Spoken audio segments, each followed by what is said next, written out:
আসসালামু আলাইকুম বন্ধুরা, আফসানা কিচেনে আবারও আজকে একটা রেসিপি নিয়ে চলে এসেছি। আমাদের আজকে হচ্ছে কাচ্চি বিরিয়ানি করব। এই যে মাংস কেটে রেডি করে রেখে দিয়েছি চর্বি সহ। মাংসটা বেশ মাংসটা খুবই সুন্দর, চর্বি সহ লাল লাল মাংস বিরিয়ানির জন্য। এই যে সব রকম মশলা রেডি করে নিয়েছি। এখানে হচ্ছে জায়ফলটা এই তো ভেঙে নিয়েছি, এলাচ, লবং, দারচিনি, জয়িত্রী, হচ্ছে সামরিচ, এই এখানটায় এটা সামরিচ, সাজিরে, এটা সাজিরে, সামরিচ সব রেডি করে নিয়েছি। আদা রসুন কেটে কুচিয়ে ছিলে নিয়েছি রসুনগুলো। ভাতের জন্য এলাচ, লবং, দারচিনি, তেজপাতা সব নিয়ে নিয়েছি। পেঁয়াজও কচে নিয়েছি মাংসের জন্য, ভাতের জন্য। এদিকে হচ্ছে আলু কেটে ধুয়ে রেডি করে নিয়েছি, ছিলে কেটে কুচিয়ে। এদিকে হচ্ছে সব রকমের মশলা আছে। ঘিতে হচ্ছে জিরের গুঁড়ো, মিট মশলা। এদিকে হচ্ছে গোলাপ পানি আর 2 রকমের তেল নিয়ে নিয়েছি মাংসতে আর এতে ভাতে দেওয়ার জন্য। কীভাবে করবো আপনাদেরকে সব দেখাচ্ছি। চাল নিয়ে নিয়েছি, আমরা যেই চালে ভাত খাই, সরু চালে, বাড়িতে যেই চালে ভাত খাই সেই চাল, বিরিয়ানির চালের নয়। চুলোটা জ্বালিয়ে নিয়েছি, হাঁড়ি বসিয়ে দিচ্ছি মশলাটা ভেজে নেওয়ার জন্য। মশলাগুলো আমি প্রথমে এলাচ, লবং, দারচিনিটা দেবো, দিয়ে এটা হালকা ভেজে দেবো। তারপরে এইসব মশলাগুলো দেবো। মশলাগুলো আমার হালকা ভাজা হয়ে গেছে। এবার এর মধ্যে জায়ফলটা দেবো আর সামরিচটা দেবো। তারপরে জৈত্রীটা, সাজিরেটা, এগুলো হয়ে গেলে হালকা, তারপরে হয়ে গেছে। এবার সাজিরে আর জৈত্রীটা দিয়ে দেবো। আমার ভাজা রেডি হয়ে গেছে। কড়াই বসিয়ে দিচ্ছি, পেঁয়াজের বেরেস্তাগুলো করে নেবো ভাতের জন্য আর মাংসের জন্য। তারপরে মশলাটা গুঁড়ো করে, তারপরে মশলা মেখিয়ে রেডি নোড়াই মশলাটাকে আমি ঢেলে নেবো, নিয়ে গুঁড়ো করে নেবো। আমি গুঁড়ো করে নিচ্ছি মশলাটা আমার গুঁড়ো করা হয়ে গেছে। দুধটার মধ্যে তুলে নেবো। গরম হয়ে গেছে, আমি বেরেস্তাগুলো ভেজে নেওয়ার জন্য সাদা তেল ঢেলে দিচ্ছি। সব একসঙ্গেই ঢেলে দেবো, ঢেলে দিয়ে ভেজে হাফ করে নেবো। পেঁয়াজগুলো আমি নেড়ে ছেড়ে লাল লাল করে ভেজে নেবো। আবার দেখুন পেঁয়াজটা কত দিয়েছিলাম, পুরো অর্ধেক করা পেঁয়াজ দিয়েছিলাম, সেটা কমে গিয়ে কতটুকু হয়ে গেছে। আমার এটা হালকা বাদামি হয়ে গেছে। একটু পরে পেঁয়াজটাকে তুলে নেব। পেঁয়াজটা আমার খুব লাল লাল হয়ে গেছে, কড়াইটা ধরে নামিয়ে নেবো। পুরো লাল লাল হয়ে গেছে, এবার তুলে নেবো কড়াই থেকে। দেখুন বন্ধুরা, পেঁয়াজের বেরেস্তাটা কি সুন্দর কালারটা হয়েছে। পরে চুলার মধ্যে কড়াইটা বসিয়ে দিচ্ছি, তেলের মধ্যে আলুটা ভেজে নেব। এই যে আলু কেটে কুচিয়ে ধুয়েই রেখেছিলাম, কড়াইয়ের মধ্যে আলুটা দিয়ে দেবো। এটা হচ্ছে কাচ্চি করবো বলে আলুটাকে সিদ্ধ করে ভাজবো না, এমনি কাঁচাই ভেজে নেবো। কেন মাংসের উপরে দেবো, মাংসটা সিদ্ধ হবে, তার সঙ্গে এটা সিদ্ধ হয়ে যাবে। কড়াইয়ের মধ্যে দিয়ে দিচ্ছি, আলুর উপরে জাফরান দিয়ে দিচ্ছি।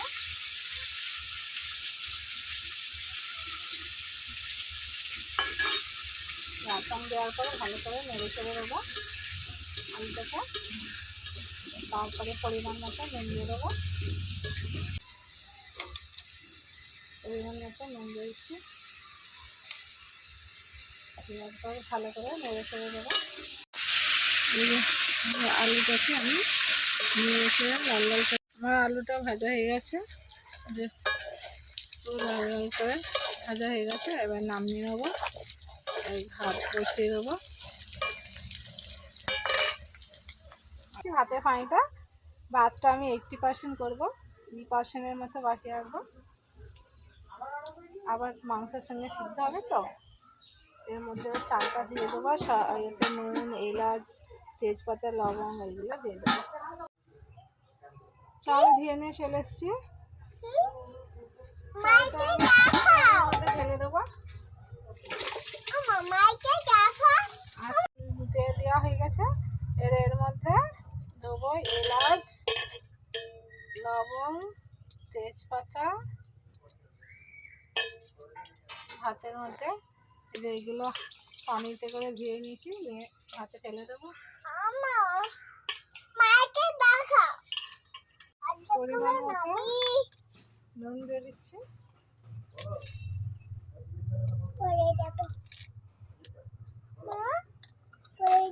দেওয়ার পর নেড়ে সেড়ে দেবো। ভাতটা ততক্ষণ হোক, আমি মাংসটা ম্যাগনেট করে নেবো সব মশলা দিয়ে।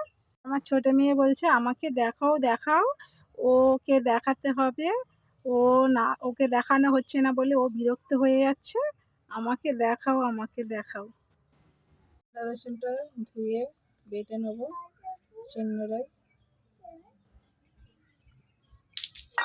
প্রথমে তো আলুগুলোকে এইভাবে থেঁড়ে নেবো। রান্না হয়ে গেছে, এবার ভালো করে বেটে নেবো। আর আদা রসুনটা বাটা হয়ে গেছে, এবার তুলে নেবো। এই যে আমি যেই হাঁড়িটার মধ্যে করব ভাতগুলো সাজাবো, সেই হাঁড়িটার মধ্যে মাংসটা দিয়ে দিয়েছি।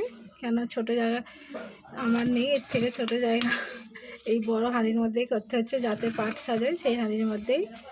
ছোটো ডেচকি বা মাঝারি সাইজের কোনো হাঁড়ি নেই, অন্য জায়গায় মশলা মাখালে হাঁড়ি তার মধ্যেতে লেগে যাবে, এই জন্য এর মধ্যেই মশলাটা মাখিয়ে রেডি করে রেখে দেবো।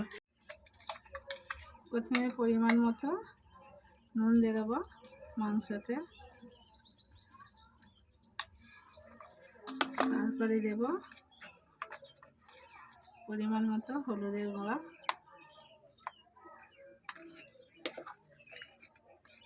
দেবো পরিমাণ মতো লঙ্কার গুঁড়া,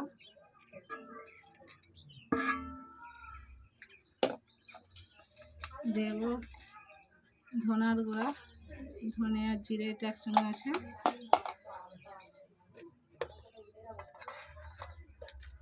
শুধু জিরার গুঁড়া দেবো, শুধু জিরার গুঁড়া,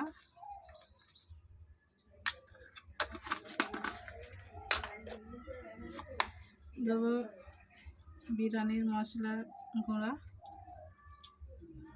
এটা ভাতে যখন ভাত দেবো, ভাতের মধ্যেও বিরিয়ানির মশলা গুঁড়াগুলো দেবো। দেবো আদা রসুন বাটা,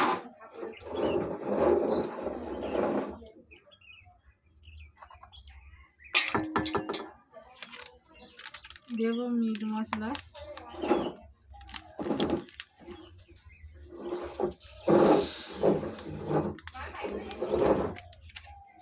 দেব সরিষার তেল,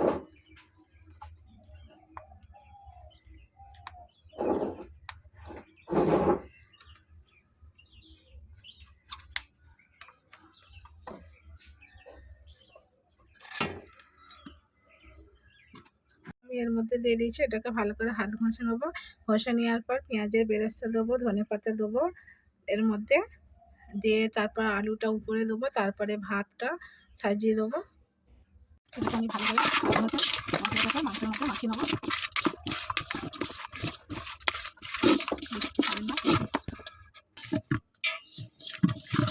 এইভাবে হাত ঘষে ঘষে মাখিয়ে নিচ্ছি। এর মধ্যে এই যে পেঁয়াজের বেরেস্তাটা মাংসের মধ্যে দেবো, এটা ভাতেও দেবো। দেওয়ার পর আরও ভালো করে নেওয়ার পরে নেওয়ার পর এটা রেস্টে রেখে দেবো। ভাত যতক্ষণ হয়, ভাত যখন খাবো এর মধ্যে অল্প করে একটু পানি দেবো, তারপরে ভাতগুলো ছাড়াবো। এই যে এটাকে এবার রেস্ট রেখে দেবো। ভাতটা আমি রেখে নেবো, এটা খুব বেশি সিদ্ধ করবো না ভাতটাকে। ভাত আমার হয়েই গেছে মোটামুটি। এই যে এবার ভাতটা আমি ছেঁকে দেবো, নামিয়ে নেবো, ভাতটা নামিয়ে নেবো।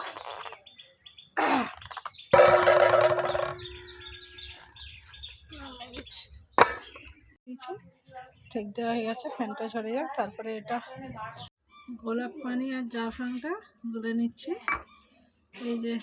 এই যে কেওড়া পানির টিক্কা একটা বাটি ঢেলে নিয়েছি, নিয়ে এর মধ্যে এই যে জাফরান দিয়ে দিয়েছি। তেল আর ঘি গরম করে নিয়েছি। এই যে মাংসটা এখানে ম্যাগনেট করা রেডি। এর মধ্যে এবার অল্প করে পানি দেবো, পানি দিয়ে আলু দেবো, আলু দিয়ে এই সবগুলো দিয়ে সাজাবো, দেখাচ্ছি আপনাদেরকে। এর মধ্যে পানি দিয়ে দিচ্ছি মাংসটা সেদ্ধ হওয়ার জন্য।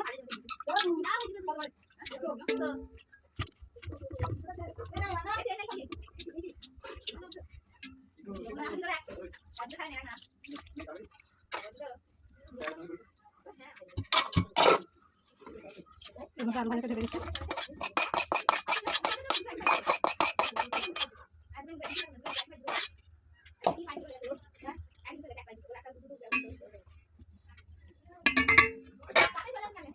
এর মধ্যে ধনেপাতা কুচানো দিয়ে দিচ্ছি। উপর থেকে আবার একটু বিরিয়ানির মশলা দিয়ে দিচ্ছি আলুর মধ্যে। এর মধ্যে একটু গোলাপ পানি আর জাফরানটা দিয়ে দিচ্ছি। ভাতটা এর মধ্যে তেল আর ঘিটা অল্প করে একটু দিয়ে দিচ্ছি।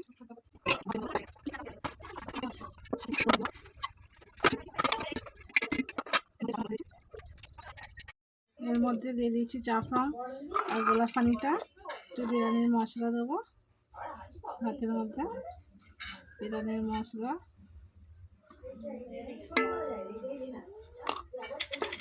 আবার এর মধ্যে এই যে পেঁয়াজের বেরেস্তাটা দেব, তেল আর ঘিটা এর মধ্যে দিয়ে দেবো।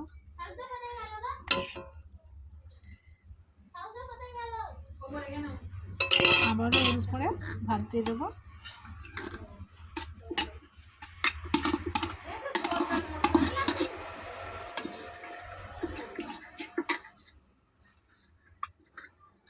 সব ভাতগুলো আমার দেওয়া গেছে। এর মধ্যে আবারও গোলাপ পানি আর জাফরানটা দিয়ে দিচ্ছি। রাখলাম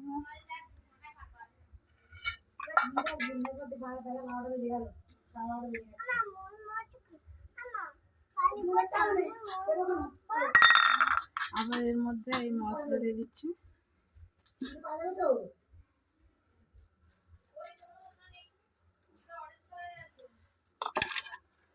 এর মধ্যে এই যে বেরেস্তা পেঁয়াজের দিয়ে দিচ্ছি।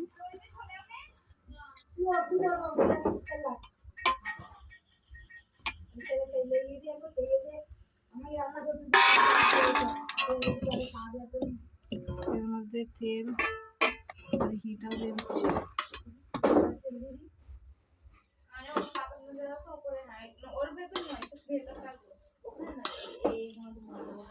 এটাকে আবার চুলার মধ্যে বসিয়ে দেবো।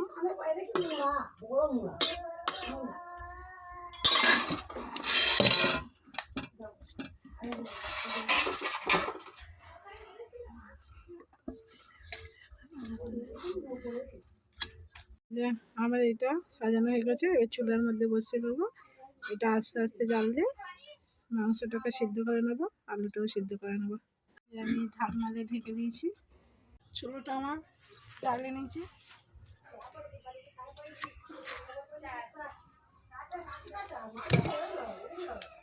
হাঁড়িটার মধ্যে বসিয়ে দিচ্ছি।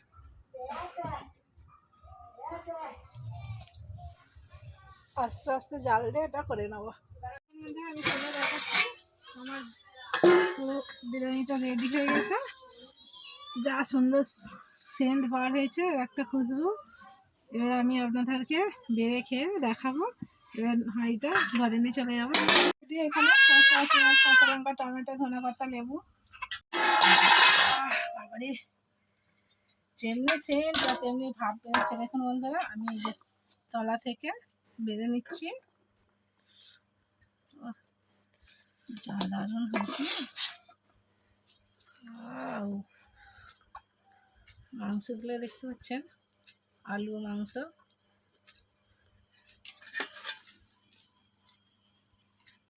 এত সুন্দর মাংসগুলো, মানে কালার এত সুন্দর হয়েছে আর সিদ্ধ এত সুন্দর হয়েছে, বলার মতো নয়। আলুও কি সুন্দর হয়ে গেছে সব।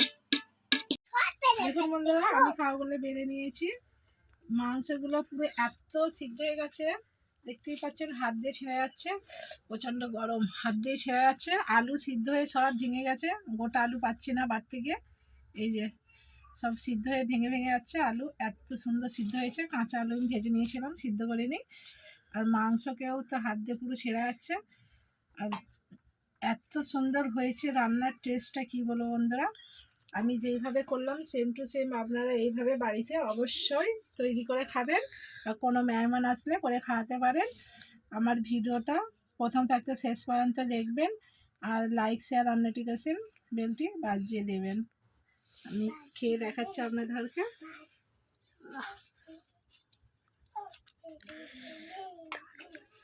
খুব দারুণ হয়েছে বন্ধুরা, পুরো আমি টেস্টি।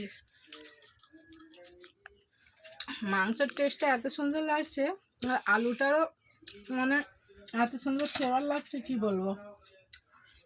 আর ভাত টেস্টটা তুলনায় নেই।